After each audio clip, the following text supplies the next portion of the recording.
Morning all, and welcome to the town of Milazzo in the province of Messina in Sicily.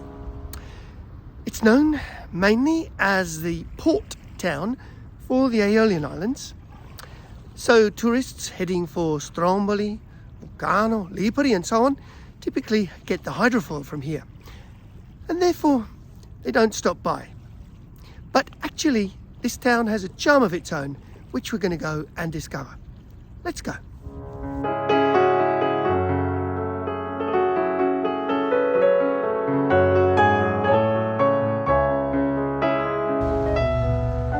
This quarter where I am now is known as the Vaccarella quarter of Milazzo.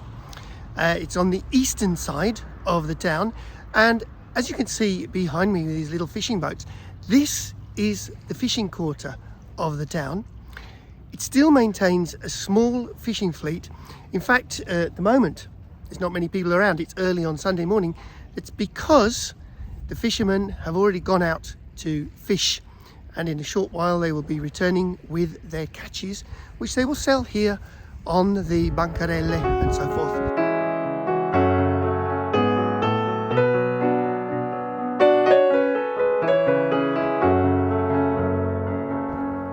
In the Stone Age, an important source of obsidian, which of course is the stone from which you can make a very sharp blade, was the island of Lipari, which is just off the coast here. And therefore, even back as far as the Stone Age, Milazzo became an important place for trade. This continued on throughout the Bronze Age, and in fact we have some small Bronze Age settlements here in Milazzo. But it was then founded as a city, Mila, by the Greeks in the 8th century BC. And that was when it really flourished. And in fact, the name of the town, Milazzo, is derived from the Greek name Milai, which comes from a Greek word which means a river which occasionally overflows.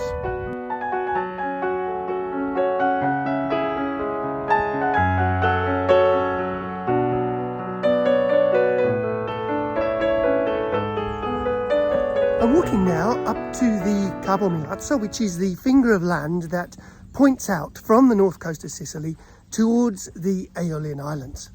And although many visitors to the town actually miss this entirely, it is, I think, one of the most beautiful parts of the whole island.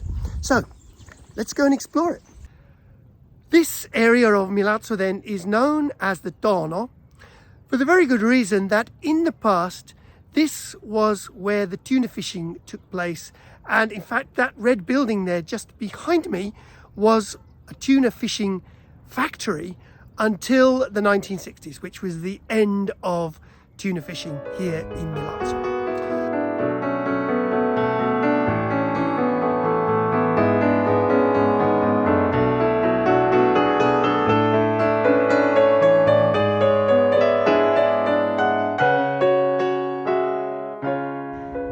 Looking further now towards Milazzo, that there in the middle distance is the castle on the top of the hill. Town of Milazzo just down behind it, and in the distance behind that, those are the Peloritani mountains. And now we're moving round. We're actually looking in the direction of Etna, but it's difficult to make out today. And then further around, those are the Nebrodi mountains over there. Again, a little bit in the haze at this time this afternoon. We're going to head up this little footpath from the Dono area. This takes us towards the Carpo.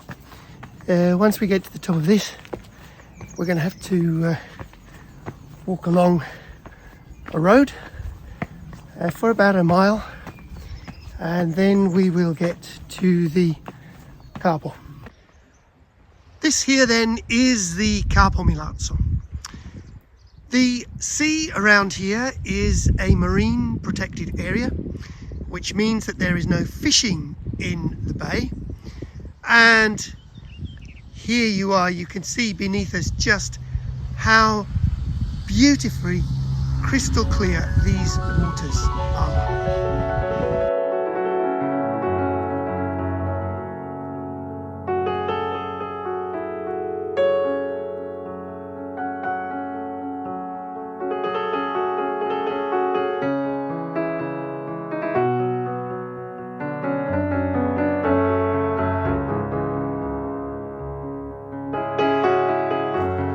This Area Marina Protetta, as it's known in Italian, Marine Protected Area, is a relatively recent initiative, just the last 4 or 5 years. Previously, of course, the olive grove was here, but it wasn't looked after. Now it's cared for, it's closed in the evenings. There are some signs up pointing to footpaths, and it's a really lovely place for people to come. Especially today. Today is a Sunday afternoon, so there is quite a lot of people around.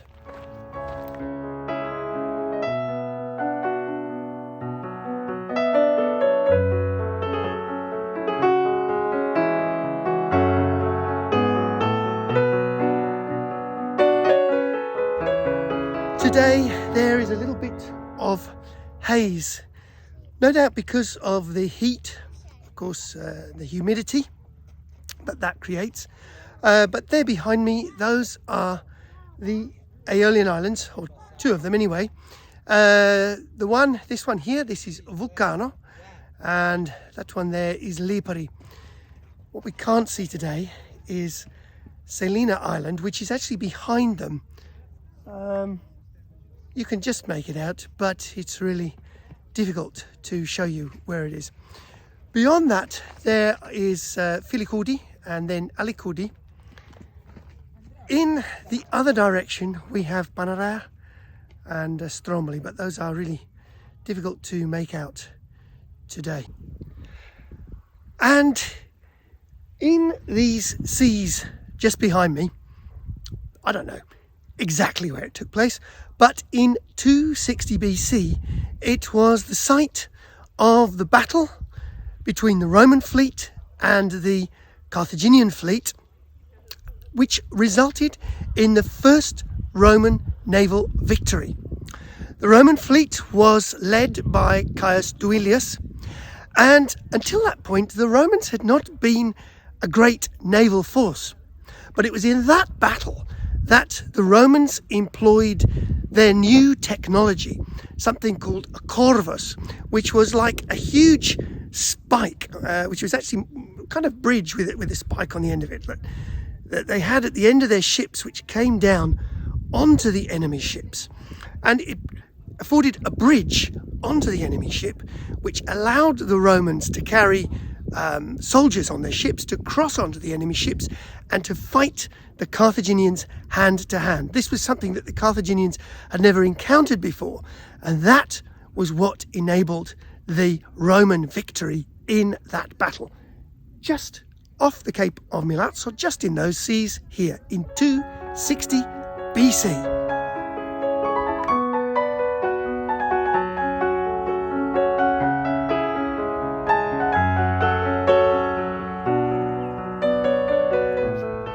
This olive grove where I am walking now is part of what is known as the Baronia Luif.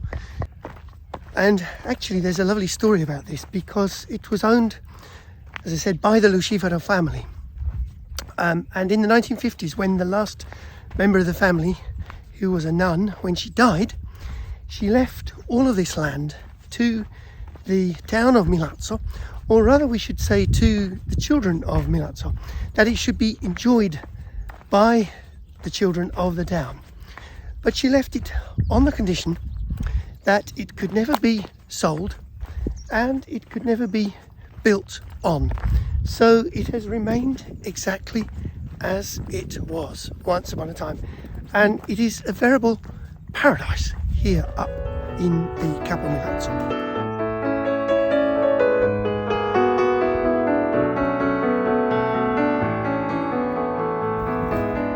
And here we have come to somewhere where I think is very special. This behind me is the Planeta Vineyard at the Capo Milazzo. Now, as I mentioned, the story is that this land was given to the town of Milazzo on the condition that it could never be sold, it could never be built on. So, in a sense, it's difficult to know what could be done with it. A few years ago, a gentleman by the name of Silvio Berlusconi came to Milazzo and he decided he was going to buy all this land. He decided he could overturn the will of the last member of the Lucifero family and that he was going to build a great holiday complex here. He failed, and for that reason it still remained as it was when the Baronessa left it. But a few years ago, the Planeta family, the winemaking family in Sicily, they decided to rent some of this land for their Mamertino wine project. Now, the Mamertino wine, which was the wine produced in the area of Milazzo, was apparently the favourite wine of Julius Caesar. And it was made from the Nocera grape, which is quite an unusual grape here in Sicily. But the vineyards that we have behind us, these are a mixture of the Nocera grape and also the Nero d'Avola grape, which is the one that is far more common. And the Planeta Mamertino wine is a blend of Nero d'Avola and the Nocera.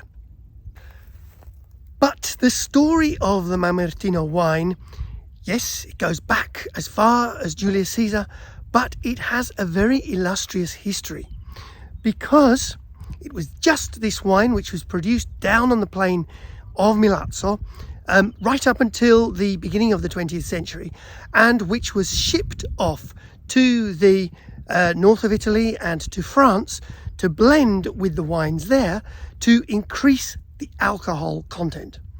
Unfortunately, with the economic collapse of the 1920s, this activity was no longer viable, and unfortunately many of the vineyards of the plain of Milazzo simply disappeared.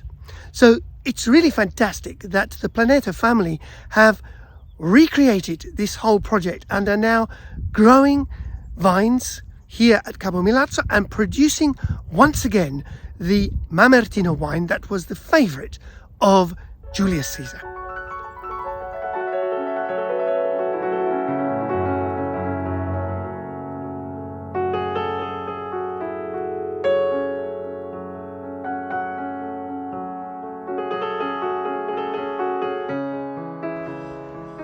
This here behind me is the castle of Milazzo, although more correctly it should be called a fortified citadel, and in fact it is the largest of its kind in Sicily. What we can see behind us here are the Aragonese walls on the outside. Just inside there are the walls of a fortress built in the time of Frederick II, in other words, the beginning of the 13th century.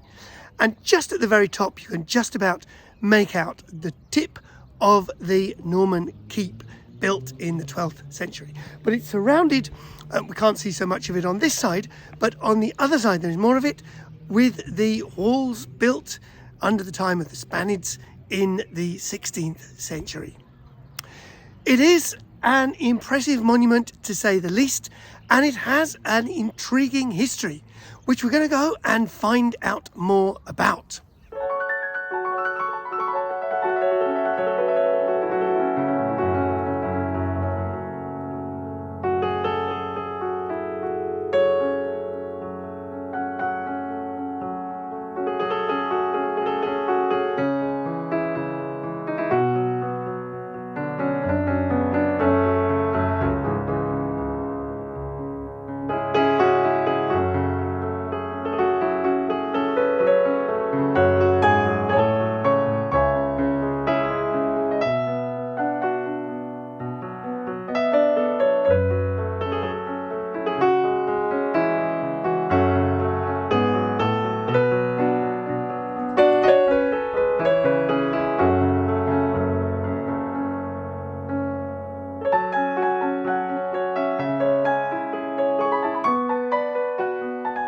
This here behind me is the so-called Duomo, or the mother church of the citadel.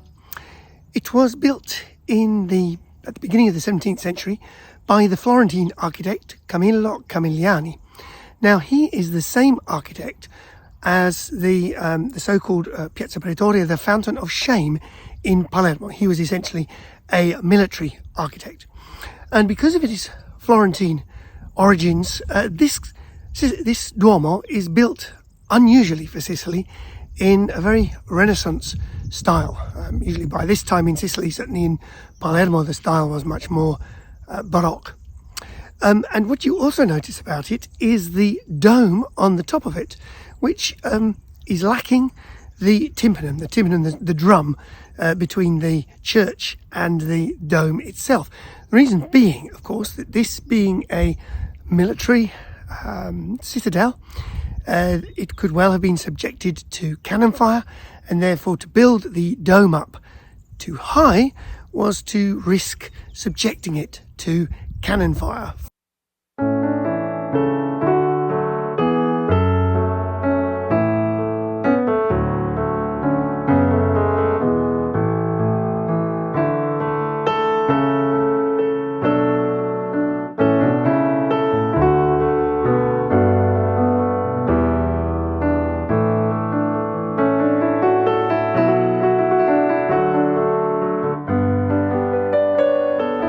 These here are the rounded turrets of the so-called Aragonese walls, and you can see underneath each bulwark there are openings for cannons. More openings up here. Would have been where the portcullis came down. More openings for cannons on the inside, as well as these tunnels for storing, possibly for storing some cannonballs or so forth.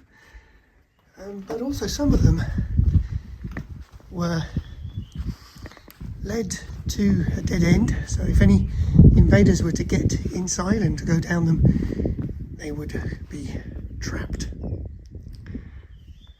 And this here is interesting. You see this opening here, this chute down which they could have dropped round balls, a bit like marbles, that would have come down onto the floor here and then rolled down and knocked over any eventual invaders.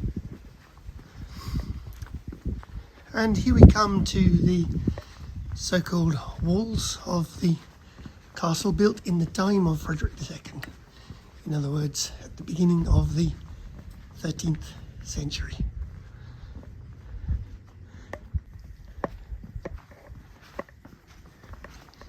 So here we are entering into the main keep.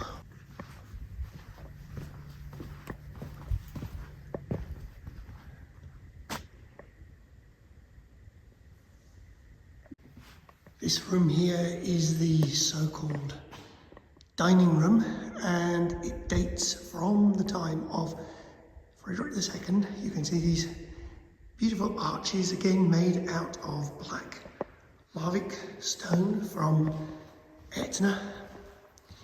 And here in the corner you can see this magnificent fireplace. Smoke would have gone up there through the hole in the ceiling. We're going to head up now onto the roof of the dining room, which is the highest part of the castle, and from which there are some absolutely splendid views. Let's see.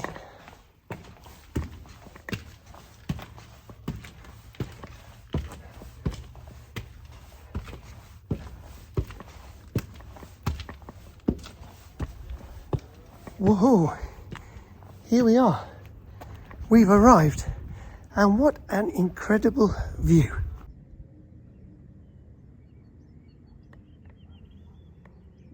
This here, I think, is one of the most beautiful views in Sicily. There we are looking over to Capo Milazzo, the very northeastern tip of the island. And if we move along, this is the northern shore in front of us with the mountains behind. Those are the Peloritani mountains. There is the oil refinery of Milazzo. In the distance there, the town of Santa Lucia del Mela, the port down beneath us. And this is the town of Milazzo. There we are beneath us. Then to the Ponente beach. This is the beach on the western side of the town. Now we're looking, Etna is in the clouds today, but we're looking still along the northern shore of Sicily, towards the Nebrodi, and that in the distance is Capo Milazzo. Of course, the famous battle, the famous event that took place in Milazzo was on the 26th of July 1860 between the forces of Garibaldi and the Bourbon troops.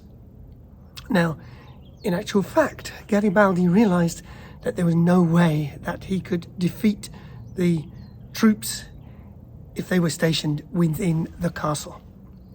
So he managed to lure the Bourbon troops out of the castle onto the plain below. And so, in fact, the battle took place not here in the castle, and not even actually even near the castle, but down, in particular, on the beach below us here, and in the environs just outside the town. And there, a very fierce battle was fought between a very small army of Garibaldi's troops, badly armed, mainly with just swords, sabres, possibly the odd musket, and the Bourbon troops, who were much better armed with rifles, cannons, and on horseback. But nevertheless, it finished in not absolutely a decisive defeat for the Bourbons, but the Bourbons nevertheless surrendered, and the following day, famously, they signed their surrender to the Garibaldi forces in one of the buildings down in the town of Milazzo. And effectively that ended the Bourbon reign of southern Italy.